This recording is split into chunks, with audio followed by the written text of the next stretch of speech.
E aí, pessoal? Bom, vamos terminar agora aquela parte do efeito corona, né? Vamos dar uma revisadinha, lembrar de alguns passos ali que nós demos ali, principalmente a parte da definição dos potenciais, dos gradientes. Ali é o campo elétrico, né? Então a gente chama dos gradientes do campo elétrico, porque tem relação à distância, né? Então, você imagina o espaço, falar em gradiente é interessante, né? São funções que variam espacialmente. Tá? Então, vamos só relembrar como é que nós fizemos a dedução das relações entre o campo elétrico, a carga e o potencial. Tá? Então, nós fizemos aquela relação vou voltar aqui um pouquinho. Nós fizemos aquela relação matricial. Deixa eu voltar aqui. Nós fizemos aquela relação matricial. Foi muito. Deixa eu olhar aqui. O que eu queria mostrar para vocês, por exemplo, é a questão do campo. Vamos ver se é possível ver aqui, ó. Né? Na verdade, eu tinha que estar projetando o livro aqui. Mas eu tive um probleminha aí, agora não estou conseguindo projetar o campo, o livro. Então, eu vou pegar aquela relação matricial, está aqui. Tá? Então, o campo elétrico e a relação a gente deduziu para um cilindro, que é o que a gente define um cabo, como se fosse 1 sobre 2π ε0, né? Isso matricialmente equivale à matriz das distâncias, tá? Vezes a matriz, vezes a carga, né? E vezes a carga. É isso aí, tá? Bom, como a gente pode substituir pela matriz das capacitâncias vezes as matrizes dos potenciais, tá? A gente pode, esse C, sabendo que a matriz C é a matriz A invertida, tá? Com aqueles parâmetros, os parâmetros elétricos, né? A matriz A, na verdade, a inversa dela são os parâmetros capacitivos da linha, certo? Então, nós chegamos à dedução que E é igual a 1 sobre 2πε, a matriz das distâncias, né? E A, aí vamos colocar a asterisco, que é a matriz inversa, né? U. Então a gente está com essa relação aí. Deixa eu ver se eu estou com a caneta melhor aqui. Tem. Tá aqui. Tá? Então é isso aí, ó. Nossa, é super forte. Tá? Então nós chegamos nessa dedução aqui. Tá? Aí nós fizemos a matriz. Essa matriz, a relação dela é essa que nós mostramos, com os para-raios, com os cabos para-raios e os cabos de fase. Fica aqui EF sobre EPR é igual. Aí tem a constante 2π sobre 1 sobre 2π ε0.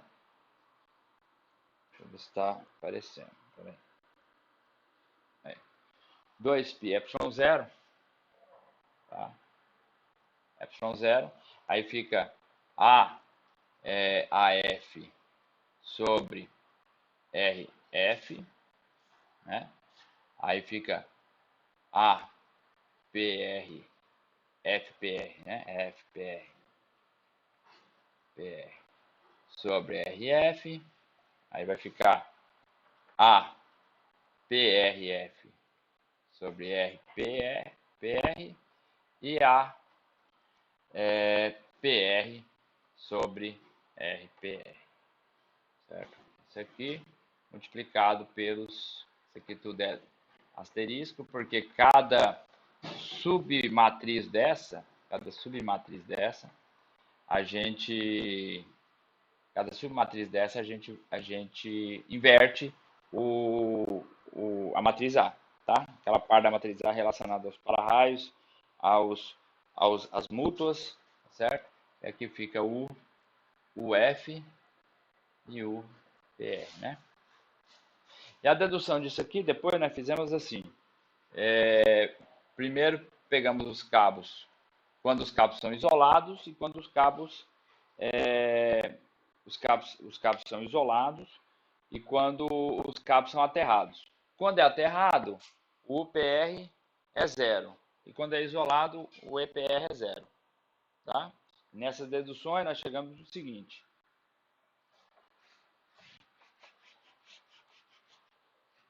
Chegamos que... deixa eu só passar aqui. Onde está? Tá aqui. Chegamos nisso aqui. Ó. Quando o cabo é... Desculpa eu sair da tela, né? Quando o cabo é isolado, deixa eu pegar aqui, é aterrado, vou pegar primeiro aterrado. Aí os campos EF e EPR, né, para raio, EPR, isso aqui é aterrado, aterrado, tá? No caso aterrado, EF e EPR continuam sendo matrizes. Isso é igual, que são as partes da matriz. Na verdade, nem é o caso de matriz, porque vai dar o valor mesmo direto, tá? Não, aliás, pode ser. Pode ser, dependendo do número de fases, né? Vamos colocar aqui. E dependendo do número de cabos para raios. Então, isso é igual àquela constante 1 sobre 2π, 0. Mesma coisa aqui. Epsilon 0. Aí, no caso da primeira, vai ser o A. Né? Aqui eu posso colocar RF para fora. Aqui eu posso colocar RPR para fora. E aí vai multiplicar a matriz A, asterisco F, o F. Tá?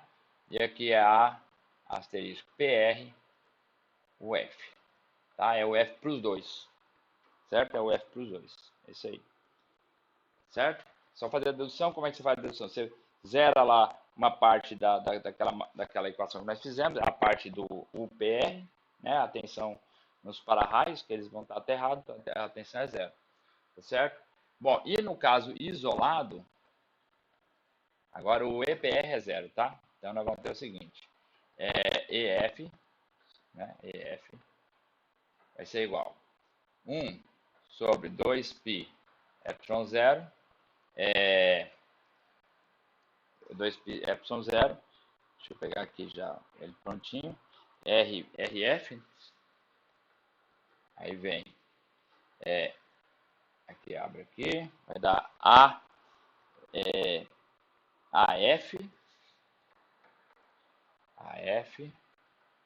menos, aí vem APR, né? APRF,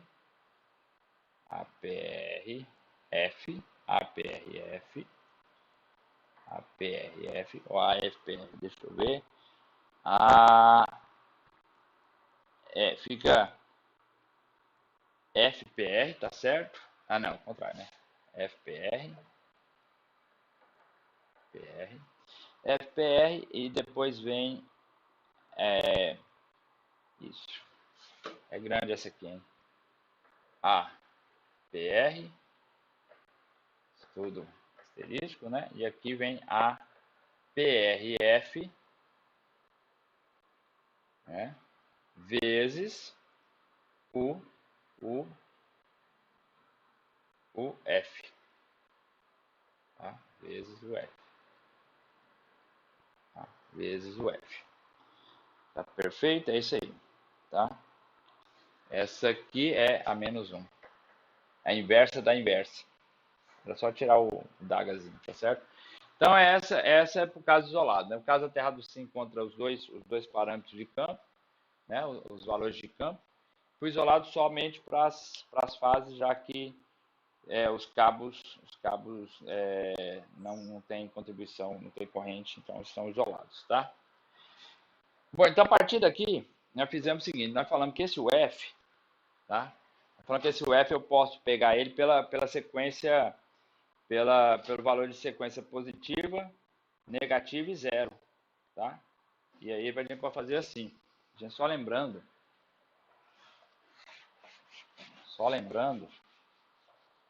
tá?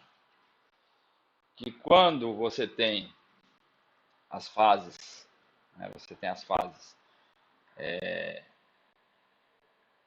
na sequência correta, né? Não há uma mudança na sequência dessas fases. Então você tem a primeira fase assim, a segunda fase mais atrasada de 120, certo? Então vai ser uma coisa assim, ó. Deixa eu pegar aqui, ó. 2 e 3. Então vai ter uma coisa assim, tá? A outra vai estar mais ou menos aqui. Aqui.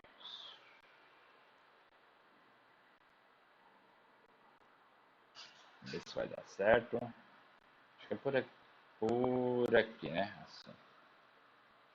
Tá? Uma coisa assim. Então são as três fases, tá? Então olha só, aí ela vem aqui, continua, né? Deixa eu ver aqui, vem um pouquinho para cá. Deixa eu fazer pelo menos essa aqui. Essa aqui vai acabar um pouco antes aqui, né? É difícil fazer, né, pessoal? Deixa eu ver. Ah, tá aqui. Estou vendo. Ela vai pegar aqui, ó. Certo? Então, aí eu vou terminar essa aqui também, tá? Essa aqui vai ficar... Bom, tá vendo que eu não desenhei direito, né? Na verdade, essa aqui não é aqui, não. Essa aqui é aqui, ó. Tá? Essa aqui vai estar, então, na simetria aqui mais ou menos, né? Nossa, você vai desenhar mal assim lá para caixa prego, chama Arimateia. Coisa assim. Vou pegar mais ou menos isso aqui distante aqui, ó. Tá? Pronto. Dificuldade, hein? Então note que quando uma das fases é máxima, tá vendo? As outras é a metade. Então quando essa aqui é 1, as outras estão no menos meio. Tá? Dessa aqui é 1, ó. As outras estão no menos meio. Né? Na máxima. Então eu posso chamar uma matriz gama, né? Com a sequência com a sequência das fases, para a fase A, 1 menos meio e menos meio, para a fase B, menos meio, 1 e menos meio, e para a fase C, igual a menos meio e 1. Isso para quando eu troco aquele UF por U máximo, e ele vira referência. Então aí eu vou ter que aquela equação minha vai ficar assim, ó. Vai ficar assim. Agora eu vou colocar bem aqui. Isso para trocando o F tanto na equação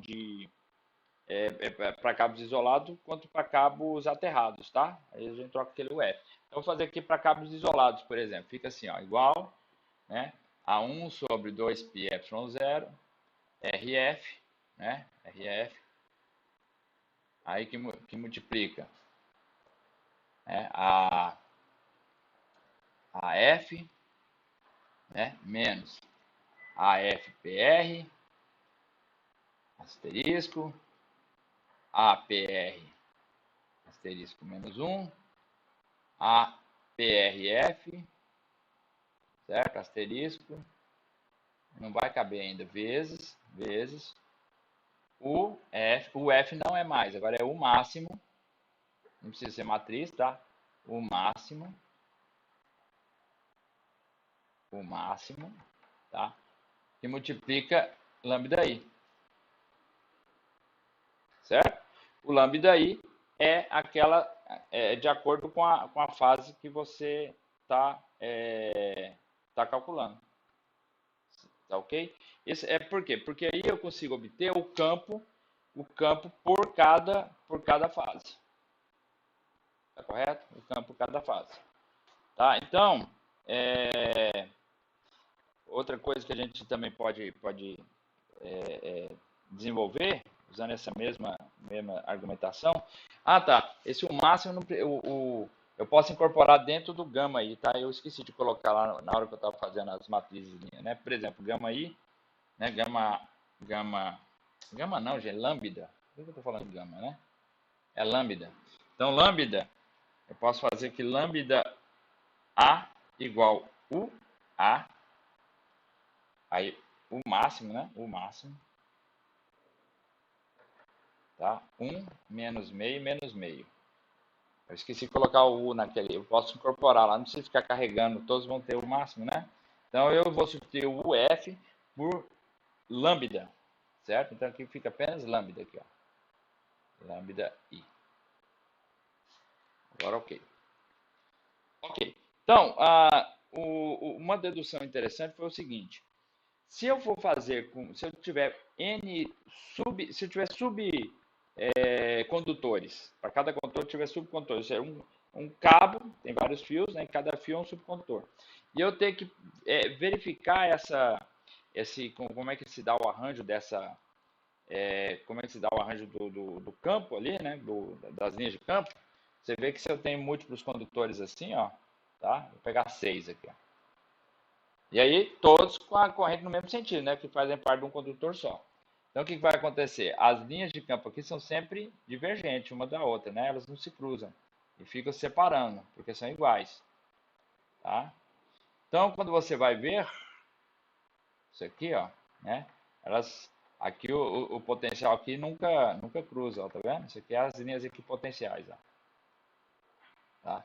Então, o campo aqui, se você olhar de uma forma mais externa aqui, ele começa a aparecer um campo radiado, né? Um campo radiado por uma carga pontual, né? Aparecendo, porque vai ficar assim, ó, no final das contas, tá? Mas isso a longa distância. Isso a longa distância, que ela parece uma carga pontual. Mas a curta distância, essas linhas aqui, tem uma distribuição peculiar, certo? É uma distribuição peculiar.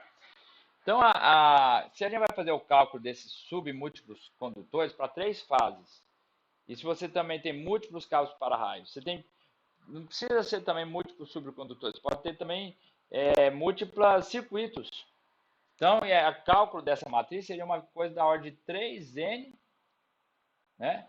3n mais o número de 3n mais o número de cabos para-raios, que é a matriz, como a gente faz, né?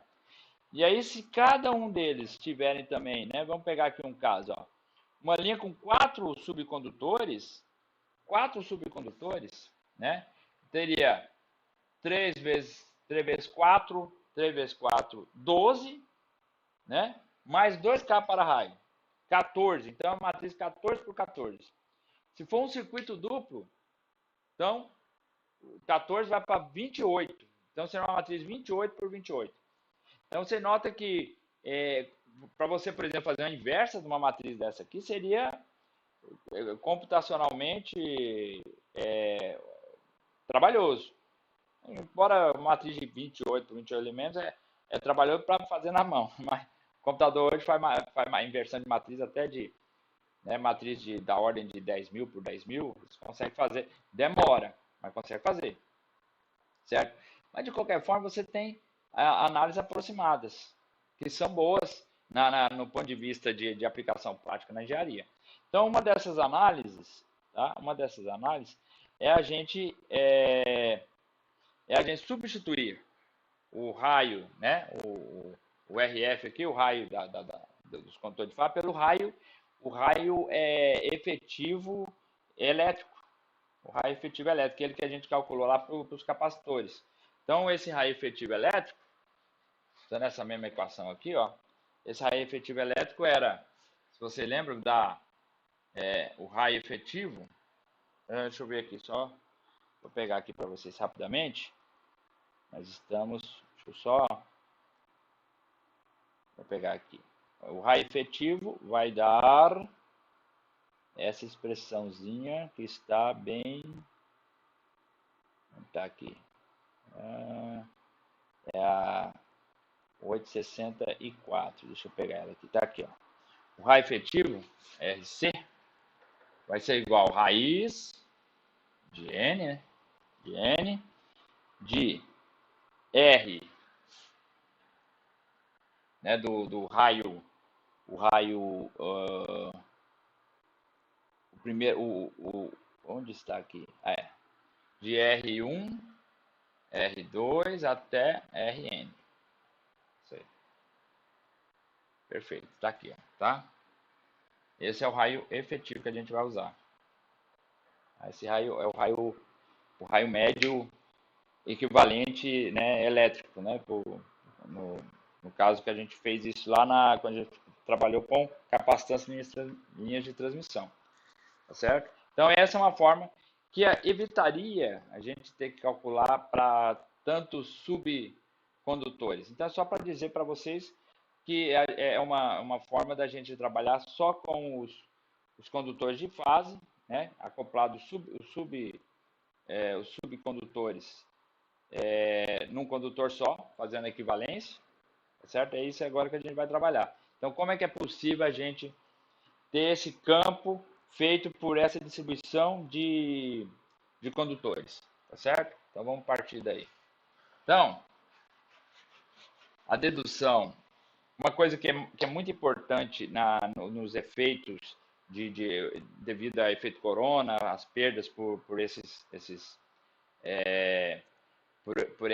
como isso não é casualidade, né, o imponderável, né? A gente não sabe a hora que vai acontecer, é o imponderável, né? Então, as formas da gente calcular para antever, para evitar, para mitigar esses efeitos, é saber quais são as causas principais desse efeito. E a causa mais preponderante, né, além do tempo, do clima, da idade do cabo, o que é preponderante é a forma da distribuição desses condutores, tá? Então, a forma dos cabos é o que mais impacta no caso do efeito corona, tá certo? Então, a gente tem a dedução, eu ia fazer essa dedução, mas essa dedução ela é dispendiosa, gasta um tempo, e está no livro certinho, aberta, perfeitamente, eu acho que vocês não vão ter problema nenhum em ver isso, tá? Que é uma dedução geométrica, mas eu posso depois voltar e fazer para vocês, tá certo? Mas a equação que chega no final, tá? A expressão que nós vamos encontrar no final, ela vai depender de um termo, né? De um termo, aqui que eu vou colocar, o campo máximo, tá? O campo máximo vai ser igual 1 sobre 2πε0, tá? 1 sobre 2πε0, 2Q sobre ND, tá? O 2 aqui é porque em vez de eu pôr o raio, eu estou pondo o diâmetro do cabo, ok? Aí multiplica por 1 mais dn menos 1, que ainda continua sendo o diâmetro aqui, tá? Sobre 2R, 2R, 2R, isso, só isso, 2R, né? Aqui viria uma outra dedução geométrica aqui que está lá no livro, tá certo? Então, isso aqui a gente pode chamar esse termo fazendo delta, né? Chamando delta igual a dn menos 1 sobre 2R, tá? Esse R é como a gente tinha falado aqui, né? Deixa eu pegar aqui. Esse R, a dedução dele está... tem que ver você tem que olhar lá na dedução do livro, que esse é o raio do condutor englobando todos os subcondutores, tá certo? Então o cálculo dele é exatamente onde está. Ele está... É o raio que envolve todos os subcondutores. Então se eu tenho assim, ó, a distribuição assim, ó, então aí eu fazendo um círculo aqui. Tá? Então, esse raio R é o raio que os subcondutores formam o perímetro. Tá? Formam o perímetro. Tá aqui. Certo? Muito bem. Então, esse delta é chamado de coeficiente de irregularidade. Tá? Coeficiente de irregularidade. Certo? Deu uma buzinada aqui no meu ouvido. Então, aqui a gente chama de coeficiente de irregularidade.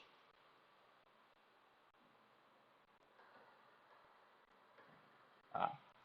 Esse é o coeficiente de irregularidade. Então, com esse novo parâmetro, a gente pode agora fazer que E máximo, né?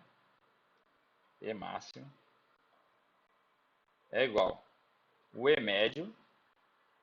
Depois eu vou também colocar o E médio. O E médio é sem considerar esse parâmetro aqui, só fica essa parte, tá? 1 mais delta.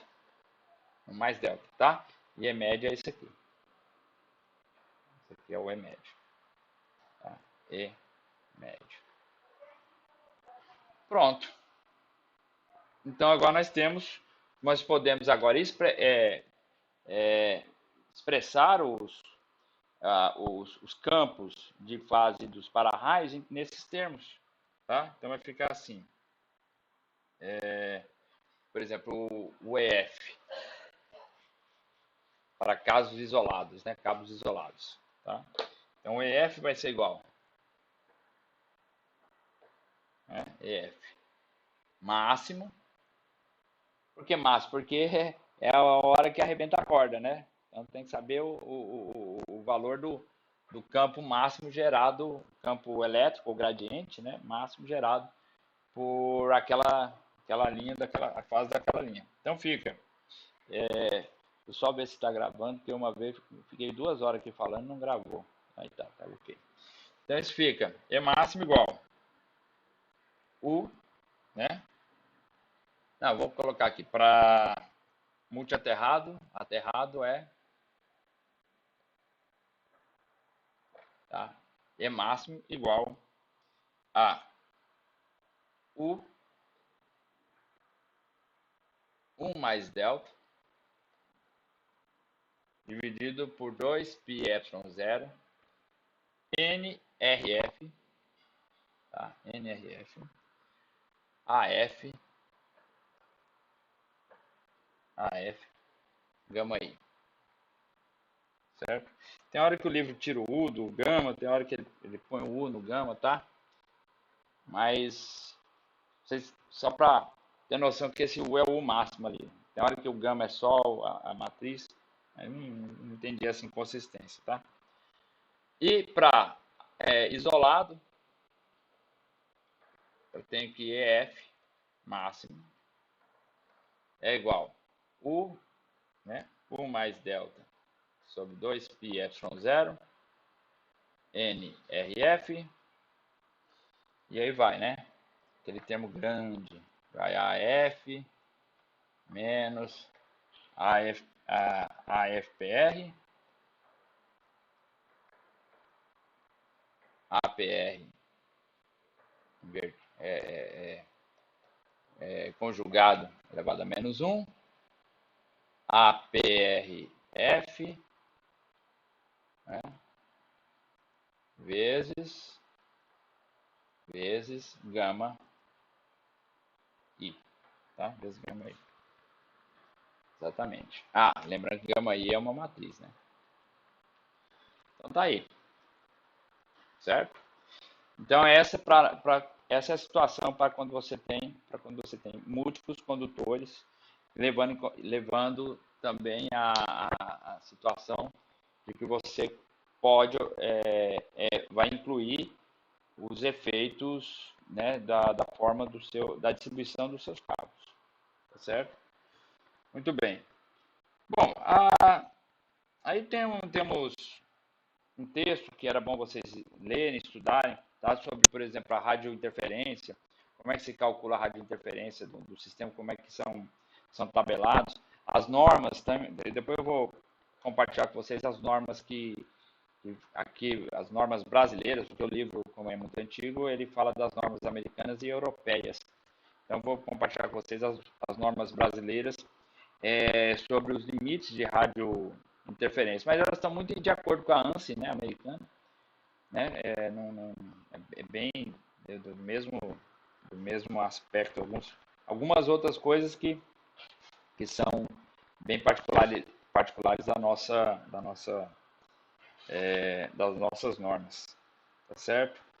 Muito bem, então tem a relação sinal-ruído, que é interessante também, a relação sinal-ruído de uma estação, né, da estação de rádio, quanto que se perde da televisão, né?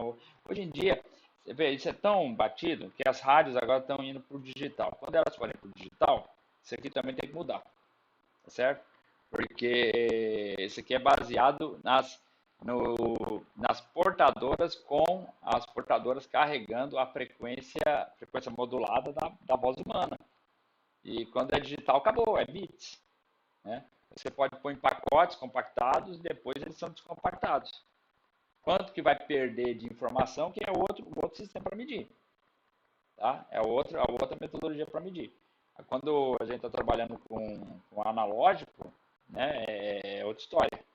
Tá certo? Então, isso tudo também pode mudar daqui a uns anos. Os rádios digitais ainda não estão aí, mas você mesmo, hoje, televisão, né, você está pegando nem mais o broadcasting vindo das antenas, você está pegando televisão vindo das linhas telefônicas, né, vamos dizer assim, e esses cabos são fibra ótica. Como é que é a interferência na fibra ótica, né, em cima disso? Mas, de qualquer forma, quem está perto das linhas de transmissão, você pode ter interferência em cima do aparelho mesmo, da televisão, do rádio, tá? Então, isso são coisas que estão mudando muito. Então, é bom dar uma lida nisso, tá? Aí, os ruídos acústicos também, né, que também é falado ali. Temos alguns cálculos aí de perda de potência para quando o tempo está bom, quando está sob chuva, certo? Então, essas deduções que estão ali, depois vem os exercícios. Certo, pessoal? Então, é isso aí. Valeu. Tá? E aí, a gente se vê aí.